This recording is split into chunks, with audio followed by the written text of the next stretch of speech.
आठवण करत होतो त्यावेळेला मनात बरंच काय काय येत होतं, पण ते सगळं रेकॉर्ड करत नव्हतो. त्यातलं काहीतरी आत्ता मध्येच आठवलं आम्हाला. तर अतुल मला म्हणाला की ते ह्या शोला तू नक्की गा, तर ते थोडंसं गातो.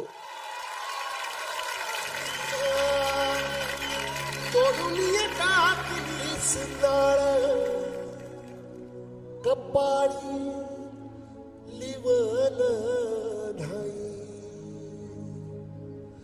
पाचवी पूजाया सारन सटवाई पूजेला नाही, तरी दिस अंधारला दिसा माझी आगर, कधीतरी देवा माझ्या देवावानी वागर.